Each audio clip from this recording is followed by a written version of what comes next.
Morning guys. Sugod na po tagtrabaho. Nagbuta nami og tuuan guys og gravel base. Muna niya ang mga ginatrabaho karon, naga gravel base mi.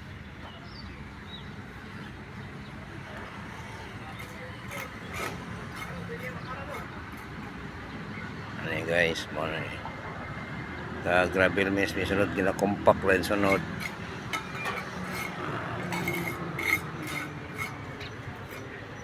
Muna niya ang trabaho karon.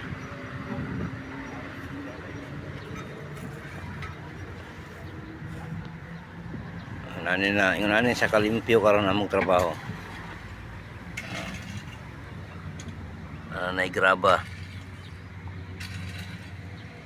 Na compact na. Ginaagi yun sa procedure yun sa construction. Na compactor daw guys. Na po may forma. Pagbuta na yung forma kani siya para sa entrance o sa hagdan, may hagdan na po siya.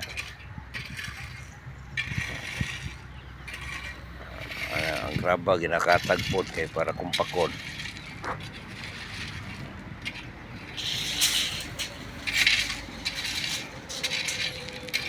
Limpyo kayo ang agi guys. Nindot kayo ang pagkatrabaho. Mag-flooring na niya dito na. Ito lang. Anay kayo pagkatrabaho guys.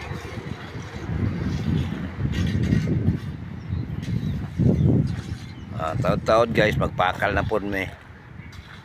Anya, magpakal na mi na makaready ng mga bakal na mo. Ano siya guys, naka-ready ng mga bakal. Humanang kini siya compact. Nindot kayo pagkatrabaho.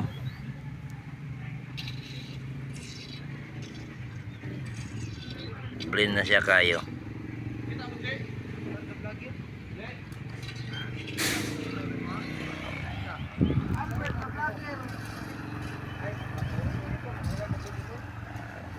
Shout out sa tanang followers.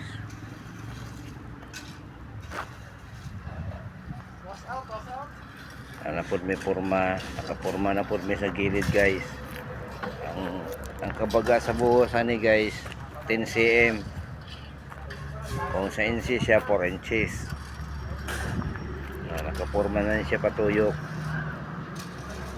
Naka-ready na ni tanan 4 inches gikan sa beam. Unahon ni siya og buhos ang slab bago mag-piling og hollow block. Yun ani ang procedure diri sa buha construction. Mas okay sa guys kay makita nimo nga libilado gyud ang trabaho.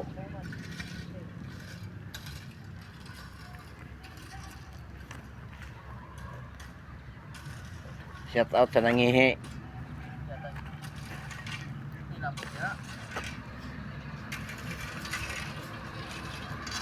Dire lang taman guys. Daghang salamat.